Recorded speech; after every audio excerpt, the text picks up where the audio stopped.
welcome to another episode of That Crazy Triangle Guy. Well, I sure missed this being the crazy triangle guy. I was looking at, that's what I get for looking at Gaussian channels and all sorts of other crazy stuff. I sort of stuck to my triangles because you can see here that once we fell out of this triangle here, that's when we started crashing. And so this is the one Bitcoin US dollar index on the 1 hour time frame, and I had these lines drawn here based on some hourly price action where it hit here, it hit here and here, and that's about it. And then also we had some action here and here and back here it kind of coincided with some other things we were doing. So that's it on the 1 hour. Let's zoom out now. Let's go all the way to the weekly.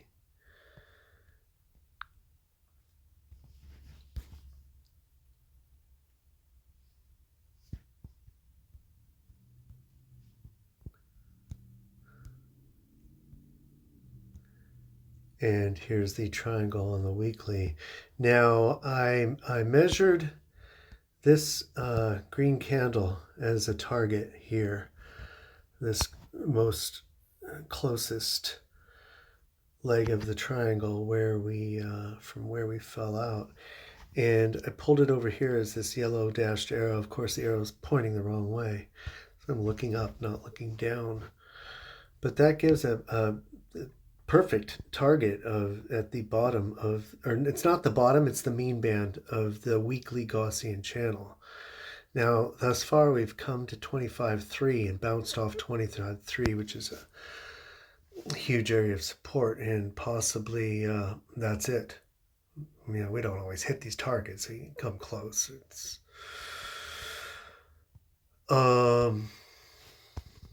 but if you zoom out even more, I extended the lines of this triangle, and you can see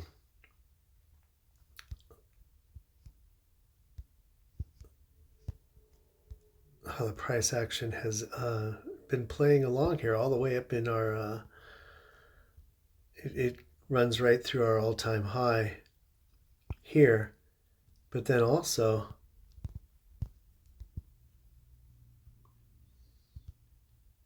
well, I guess any line you draw would eventually come into contact with some part of the chart. But it's very interesting how it kind of, probably if I drew the line a little bit more accurately, I didn't, might even come in contact with here. So that's a very scary scenario because, well, you know what? Really, there is no leg back here that goes all the way to the top of the triangle.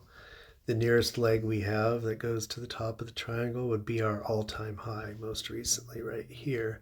But that could bring us back down to what? $1,000. I don't know. But that all joking aside. Now, what's really interesting, a lot of times when I do draw these triangles, I find out that when we go sideways for a long time and we go right to the very end of the triangle, as we have done here. Hey, where's there it is. As we have done here, we went right to the end of this triangle and just fell at the bottom. There was nowhere else to go. A lot of times what happens is that we do get a fake out here to the bottom and then come right back around.